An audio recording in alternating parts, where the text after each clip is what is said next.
Welcome to the Becoming Baby Ready podcast. My name is Sam, and I'm here to help you out on your queer family planning journey. Through conversations that I have with professionals who identify as being 2S LGBTQIA+, who work alongside individuals and couples as they start their family planning journey, and through conversations with parents of intentionally created families, I will provide you answers to questions you didn't even know you had. The road to family creation has been up and down and everything in between for Nyema and Sondra over the years. Today, I have the privilege of introducing you to the two of them as they talk about their journey to family creation as a couple and about the interesting and unique technology that they used to create this most recent pregnancy. Welcome. I'm really excited today to be speaking with Nyema and Sondra from Georgia. And I want to welcome you both and ask, would you just tell us about all the members of your family and how you came to be the family that you are today? My name is Nyema. I am originally from Chicago, Illinois. I am the biological genetic mother to 3 children. I have a 26-year-old daughter, a 21-year-old son, and an 11-year-old daughter.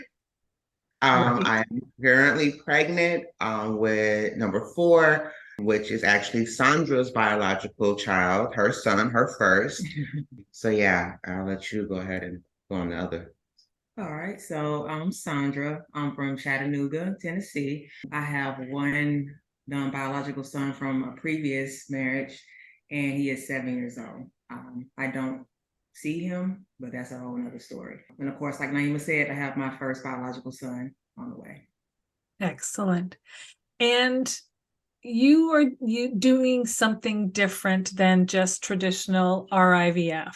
So listeners will know RIVF is reciprocal IVF, but you're just taking it to a whole different level. And are you comfortable telling us a little bit about how that is unfolding in your set of circumstances and maybe why? Yeah. I mean, we've pretty much been trying to get more of the exposure out there pertaining to people of the LGBTQIA community wanting to build and expand their families.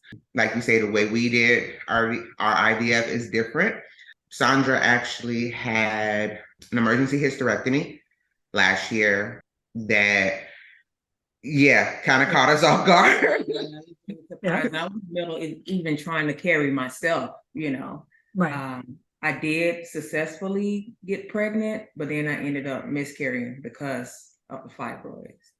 So her hemoglobin dropped extremely low to like a 4.3. The doctors did not know how she still was walking around or anything. So when we went to the hospital and they was like, yeah, you need a hysterectomy, right away, they asked a bunch of questions about her menstrual cycle. Has she ever had surgery before? And actually back in 2014, Sondra had a myomectomy, even though the doctor told her to have a hysterectomy, but she said she wasn't ready. Yeah. Nope. She opted not to, by the grace of God. Mm-hmm. I'm glad I didn't. Because back then they took everything away. So right. Yeah, and they would have. So you wouldn't have a biological child on the way. No. And also during that time is when her and her ex was in the process of trying to conceive a child as well. Mm-hmm. So her ex was the one that biological clock was ticking, so Sondra talked to her mom who, recently passed away. And her mom was like, you need to just go ahead and get that hysterectomy. You just need to get it. Just get it. It'll just be done with everything, But that was because she had found out, she had cancer herself. Okay. Which runs in Sondra's family. Mm-hmm. But again, 2014, Sondra said no against the doctors, got a myomectomy instead. We got together. She ended up having to have the hysterectomy. We found a doctor that could do the hysterectomy. They was like, we can save your ovaries. We was like, wait, what? They're doing that now? And she was like, yeah, we can save your ovaries. And at the same time, we had a fertility doctor that was talking about the INVOcell.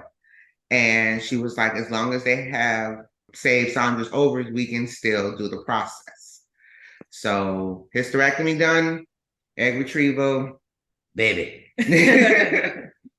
Wow, that just sounds so easy. Geez. We'll forget those months of recovery and everything else that happened in there, right? All the other stuff. Not important, not important. And when we say that you are expecting your fourth child, you are potentially hours away from having this baby as we record this podcast. So if something happens during the show, just let me know. Gotcha. I just do one of those. Right. And she'll pass out. I don't know anymore. That's right. Can we pick this up another time? Right. That's kind of what took us so long to actually schedule this with you, is because we didn't know what was going to happen. Of course. So, because at first they thought I had preeclampsia, which is like the gestational hypertension, that can cause a lot of issues for mom and baby. Mm-hmm. But no, I don't have it. So we was like, okay, they cleared us on that. So I was like, okay, now I can make the schedule with you. Excellent. Excellent. It is hard though, when there's those emotional ups and downs. I mean, it's been an emotional roller coaster all the way through based on how you had to conceive and presumably, given that this is October now and the emergency hysterectomy was a year ago, literally to this month, there's been an awful lot of up and down with emotions in that last 12 months, I would think. So this is just one more thing to throw on the top of the pile, right? Right. Once the baby comes, life's going to seem pretty easy and breezy at that point, won't it? I hope so. You kind of deserve it. Right. She definitely does. Like, everything she's been through, she's an only child. Like I said, she lost the means of being able to carry her own, but thanks to science, she still has her own. Her dad is ecstatic. Mm-hmm. He keeps talking about as soon as the baby's born, he's getting him a lawnmower. And putting him to work. And putting him to work. Oh, and putting him to work. I was going to say, just a little teeny car one? Or no, a real one. I'm going to teach that boy how to cut grass. I was like, he's going to be a baby. He got to learn sometime. I was like, all right. It finds you pick your battles, right? This one is one we'll argue later. Let's get the child out first. Right, exactly. We talked about how you have found yourself to be able to grow your family and have it be a child that's biologically related to Sondra, but you are carrying Nyema. But we haven't talked about the big thing that happens in our community, and that is that babies don't come free.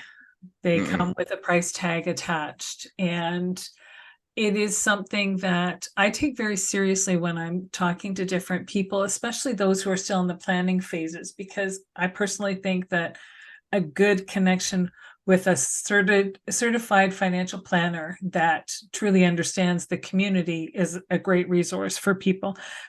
But can you help me explain why that's so important by maybe giving us some insight as to what kinds of costs you had to incur to be able to grow your family? So one of the things that, we even tell our followers, when you begin this process, your best bet is to go to your primary care physician. You want to go ahead and start getting those blood tests done right away. Because fertility doctors are going to know what your AMH level is, which is like your egg quality. As you get older, I'm 41. Sondra's 40. No, wait, no, you're 40. 41. No, okay, she's 41 also. I'll be 42 in a couple of weeks. So it's like, oh God. It's time for divorce now. Oh Lord. But as you get older, your AMH level begins to decrease. And that's like one of the things I've been noticing. A lot of women are waiting till they're older and more, established before they start having their families. So it's best for you to sit there and get your blood work done at your PCP, which is a lot cheaper than getting it done at the fertility center. Right. Yeah, it's a lot cheaper because once you go to your PCP, that's covered under your insurance. When you go to a fertility center, you're paying out of pocket for a lot of that because a lot of insurances do not cover that. So get the blood work done. Find a reputable fertility center that either has access to loans, unfortunately, because this stuff does become very expensive. So whether that's like the Family First loans or if they do accept your insurance, people need to check with their jobs to see, because I know some places they'll take progeny, which are like some jobs like Was it Starbucks, Amazon, those places there, they have progeny. So you want to check with your insurance, but you want to make sure that you and your partner, husband, wife, whatever it is, that y'all actually have sat down and talked about this. Fertility centers, IUIs, trying to conceive is no joke. It literally weighs hard on your relationship. So having a therapist in the background, that might help. It really does. Okay. As women, we're already emotional. And when you throw some medication up in there, you're like World War III at home. I'm not even gonna lie. So for us, we also, like you said, it's not cheap. We can't just make it for the free. We did have to utilize a sperm bank. So you need to make sure if you're doing IVF that you have done your research on all the sperm banks. Every sperm bank pricing is different. You want to make sure from your test results, if you're CMV positive or negative, because that depends on the donor that you choose.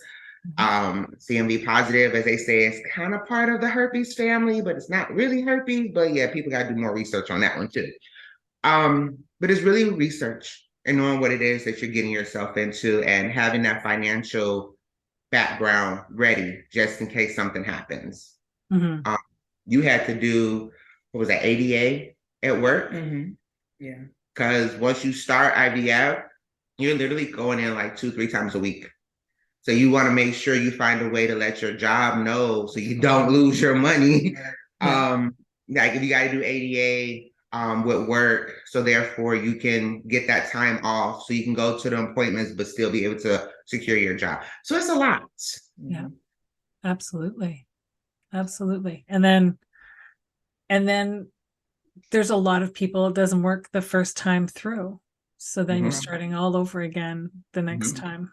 And it's finding that's where that therapist comes into play. Absolutely. Absolutely. And I can't speak to how things are in the US. I'm based just outside of Toronto.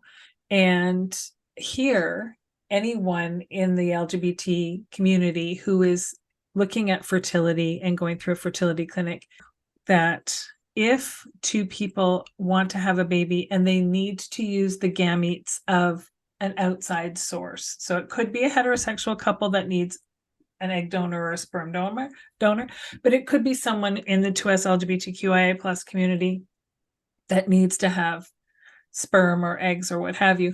We must undergo at least one counseling appointment.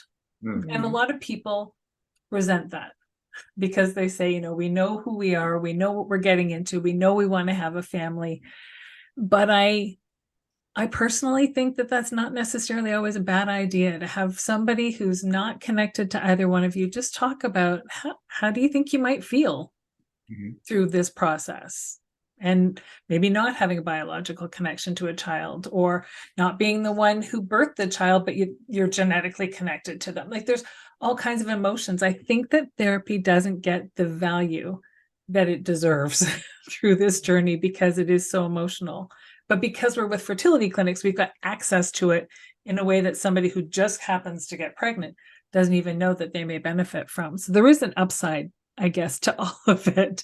Is it something that you have to do in the US or with the clinic you're with, or is it something you can choose? I think it depends on the clinic. Yeah, because ours, I don't think really talk too much about that. They don't. Yeah, it depends on the clinic. It's not something that's necessary or mandated here in the States. It's something that's more so optional. I think the only thing that I mandated is like your financials. That's like the only thing. I think we even did like a financial counseling kind of just to see, like they did like a breakdown of how much everything will cost. Hey, this was going to cost. You sure you can do this? So that's pretty much about it. But honestly, counseling I feel is very beneficial because, like you said, Sondra's last situation, she's a non-biological, right? And she didn't carry any of that. So it was basically like that mother got all that attention. And Sondra was just like on the outside. And then, of course, in our community, it's like, who's the mother? We both are the mother. No, really. But who is the mother? You know, so she got that a lot. Now here it is, I'm pregnant. So I get the attention. People was like, oh, you're pregnant. I was like, yeah, no, it's her child. Yeah, we know it's her child. I said, no, it's really her child. They was like, wait, what? Yeah, I'm carrying her biological. And at that point, it's like bombs blowing off in their heads. Right. And they was like, wait. So now we just say we did what the Brad and Judy did, and people understand it very easily. There you go. There you go. The US is also different that here, if we are both on the birth certificate, then we are both the parents, and there's no need for a second parent adoption or anything else. Can you explain a little bit to anyone listening what the journey will be like for you with regard to being able to identify as the parents going forward legally? So I guess the easiest way to answer that is at the end of the day, we're both going to have to adopt him. And I know that sounds strange. She's giving birth to him.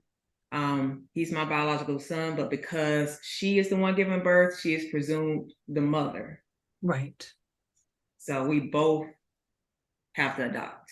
So that at that point, you got to add that financial more money to your bucket of funds to just have a child. Right. So yeah.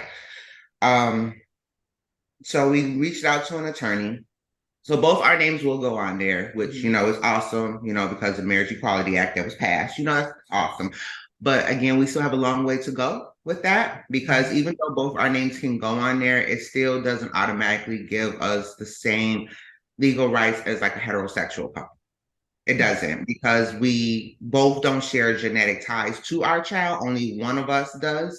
And it's actually even stranger that like people who use a surrogate, you know, like this, like another family that we follow is two gay men. They got daughters and they use a surrogate. But it was like, as soon as those girls were born, it would automatically, you know, that's their children legally.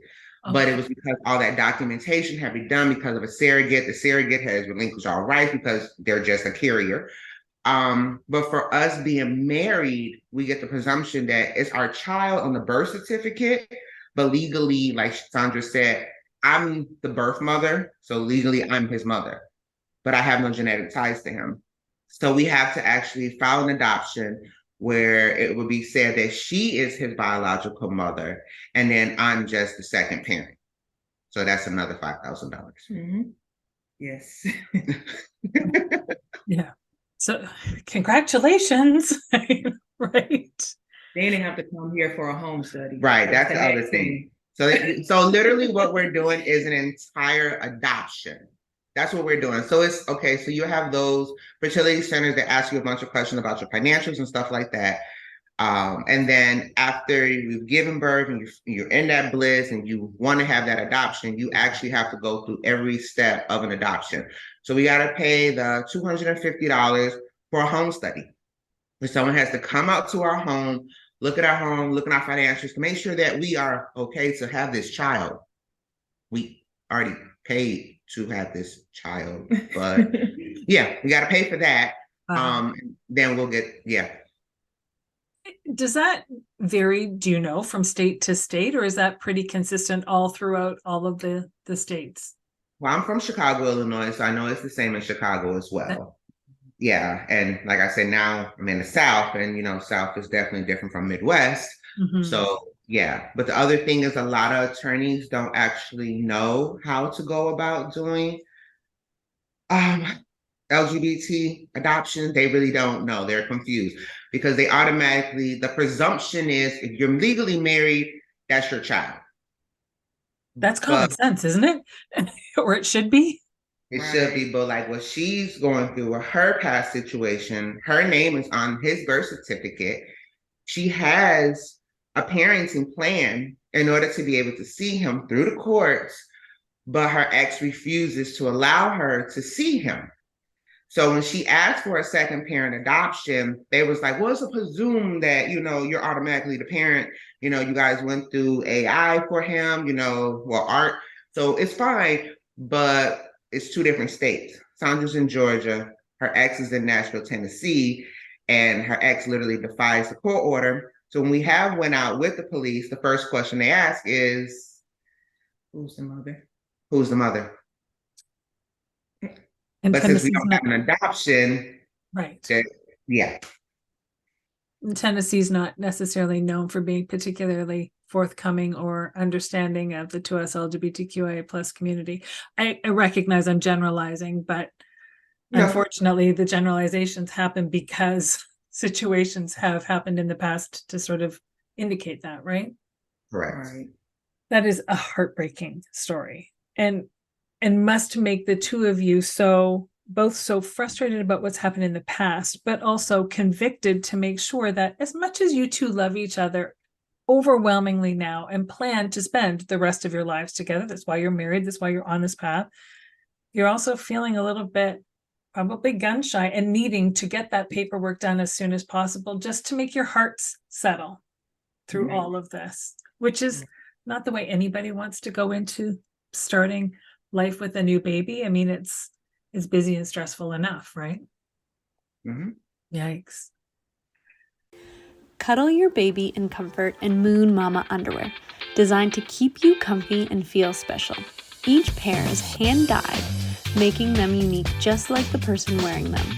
These babies are not just for postpartum recovery, great for hip replacements to gender-affirming surgery. Keeping you comfortable and feeling special is our #1 goal. Visit us at heymoonmama.com and use code SAMLEESON for 15% off your purchase. You can also find us on Instagram, Facebook, and TikTok at heymoonmama. Stay comfy.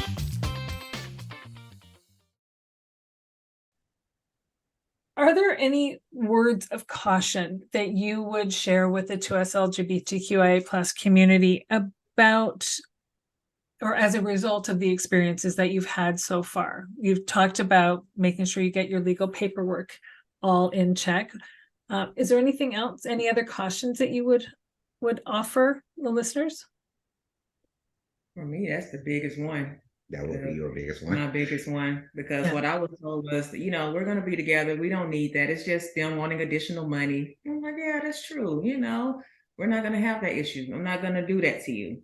But I would say, get that paperwork done. Get that adoption done. Don't sleep on that. And then it's just gravy. If you're together 50 years and it's never an issue, okay, it was money you had to spend that you didn't want to have to spend, let's be honest, but money well spent to be able to sleep well at night. I mean, that was cheaper than a divorce. It was. Because when you're fighting for custody of a child, if you've already established custody, there's nothing to fight for. You already have that second parent adoption. So you're not spending out additional money to an attorney to prove that this child is your child, even though you don't share genetics with it. Right. But for me with this here, that has been the primary thing for me, is ensuring that Sondra and her family have a child that no one can ever take away. Because when we got together, I told her off rip, I'm not having more kids. I was done. And I said that was fine. And I said, I have my one, or I thought, so I was fine with it. And I got 3, and she was like, we good. I'm like, we're going to be like the Brady Bunch in here. And then when things started going the way they were, like, she literally was going through the divorce, the custody battle, and the process of losing her mom all at the same time. And we literally had to beg her ex to even let the little boy come to the funeral. It was like that bad.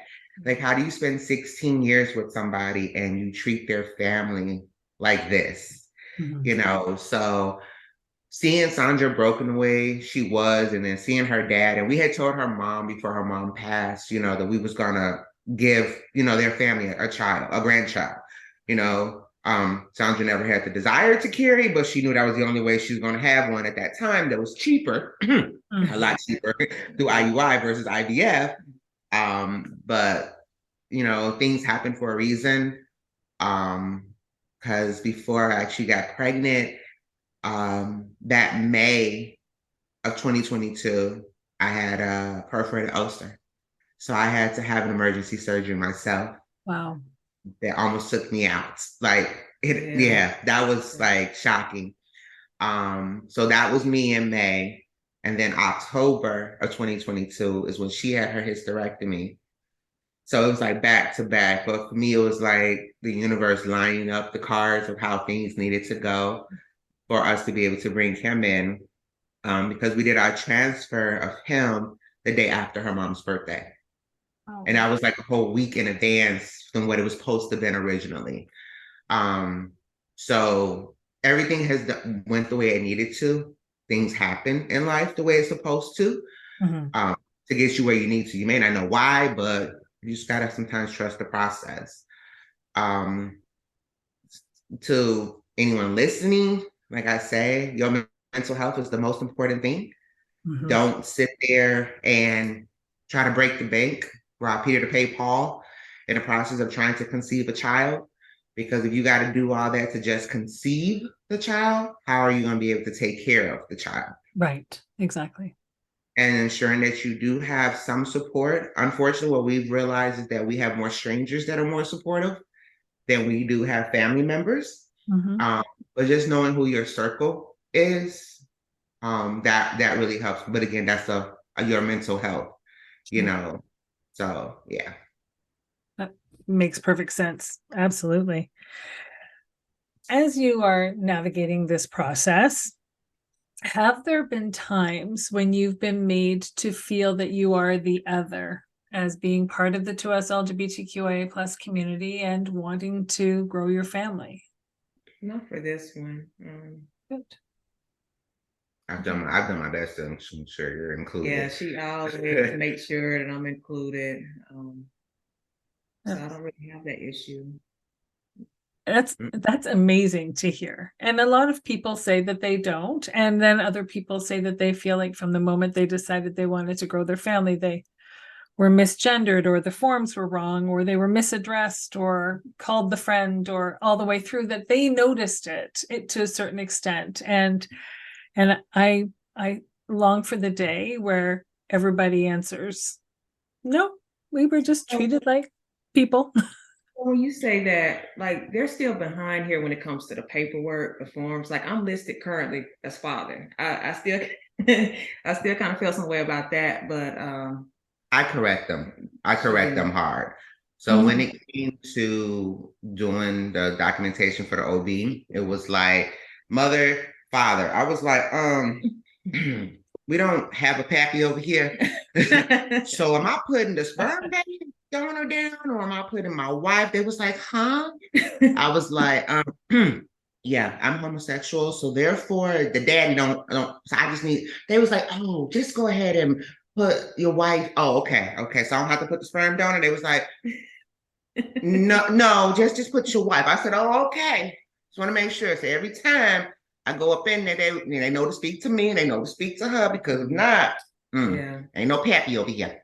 Right. But I like that. It's not, oh, you brought your friend with you to your appointment. Yeah.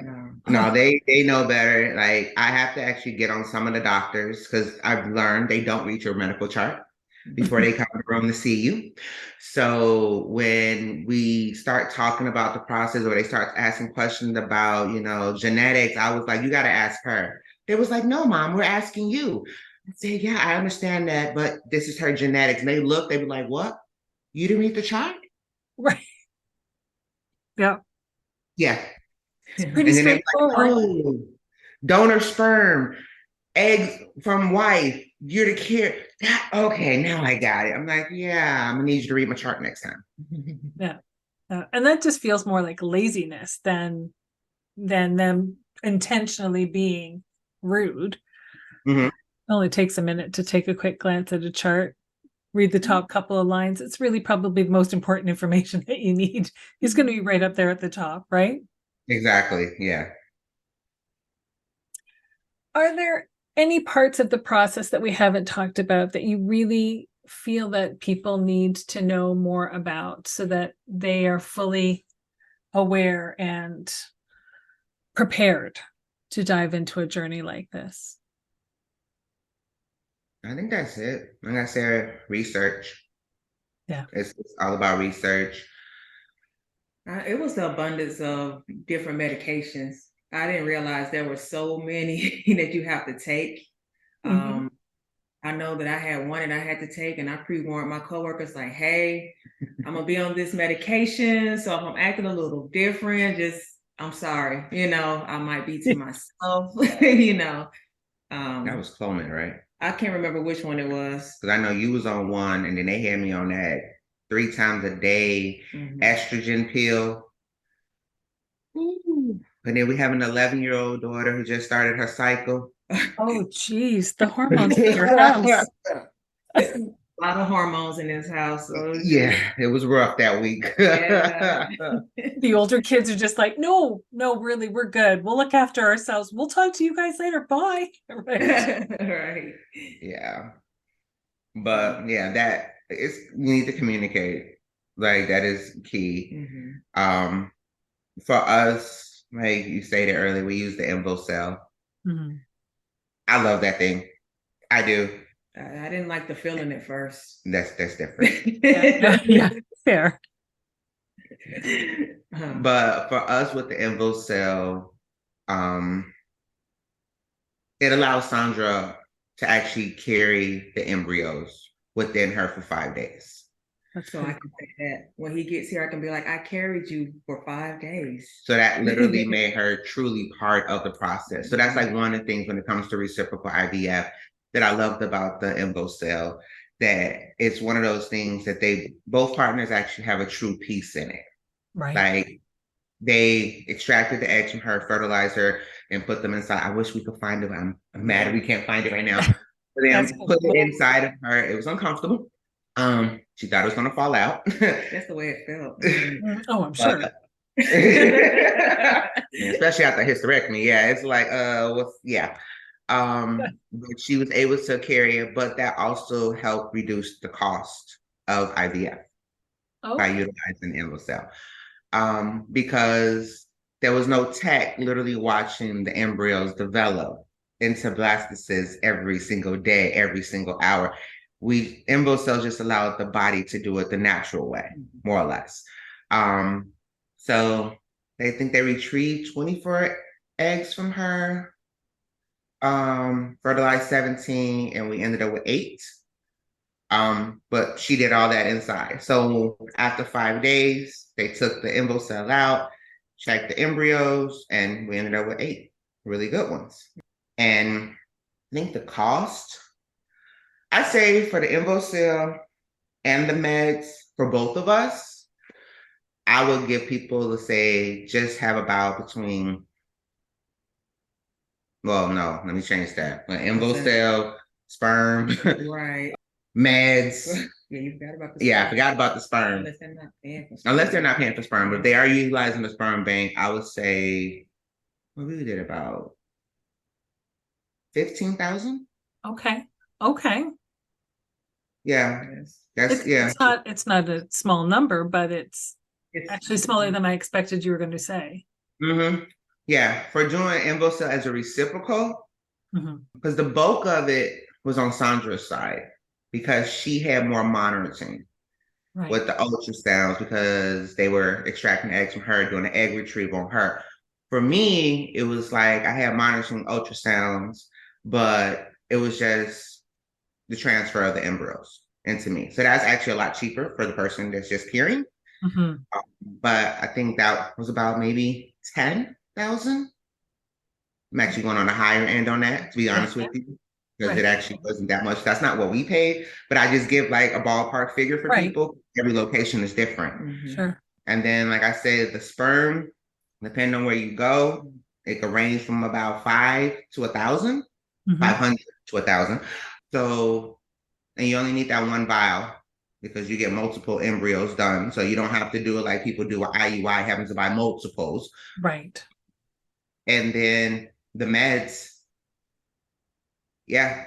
But again, if you have a good insurance, your insurance will cover that, because Sondra's insurance covers some of the meds. My insurance covers some. It was just like those expensive God on F ones. They're like $600, $700, $800. Mhm. So 15,000 is on the very, very high end of it, but it really didn't cost us that much. That's pretty amazing. You talked about sperm, and I didn't even ask, and I typically do.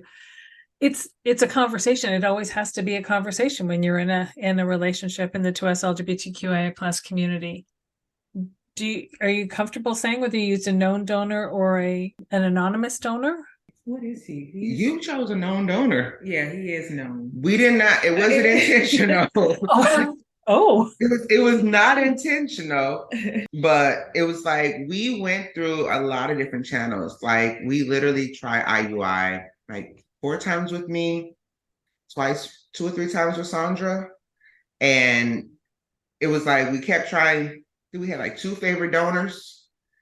And when it came to this round, the fertility center was like, all right, you guys need to go ahead and, get your sperm. We're like, oh, okay. And we're like, wait, who are we using?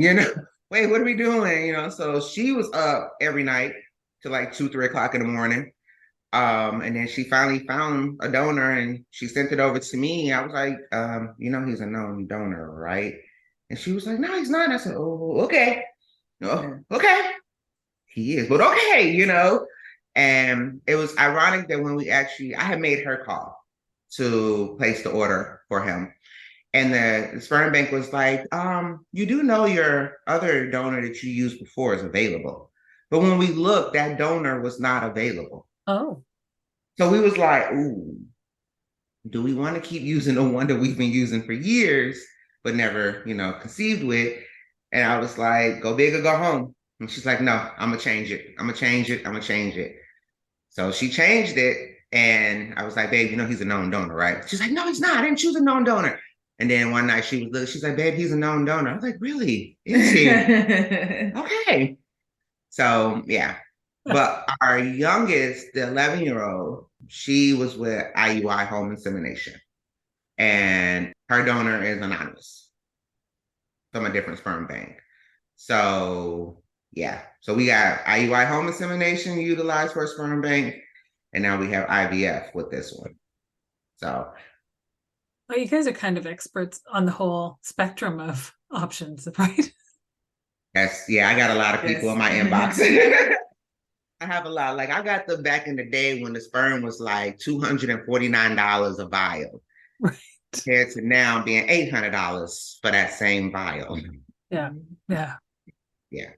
It's amazing that our community feels much more able to have families when they want to, but it does also feel an awful lot like the businesses surrounding the possibilities have decided to make a lot of profit off our community as well to help us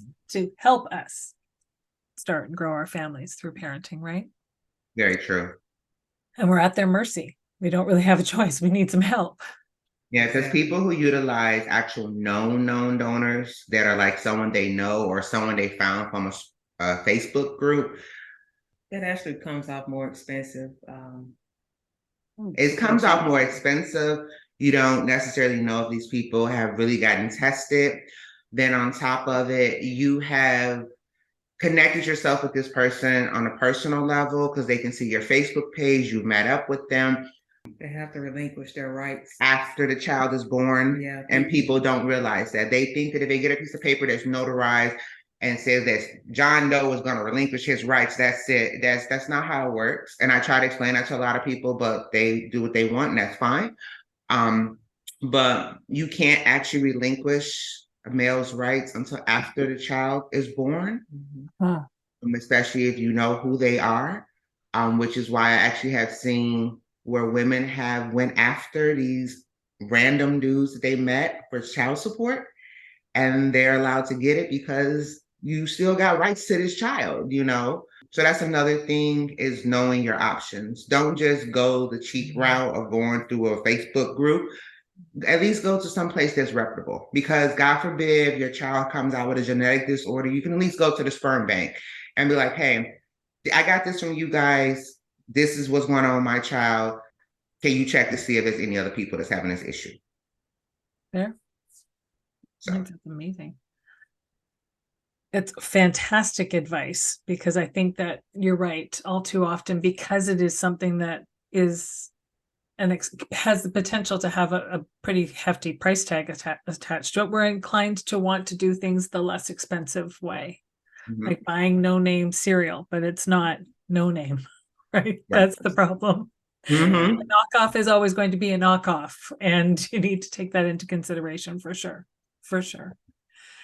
What is your very favorite part of parenting? Or if it's been a while since you had a newborn, what is the part you're looking most forward to about this? Aside from the pregnancy being finished, I get that. That's number one for me. I just want to see my.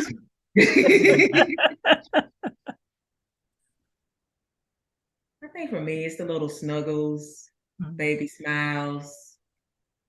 Y'all probably gonna drive him crazy because I already been talking to him since he was just a little embryo. Right.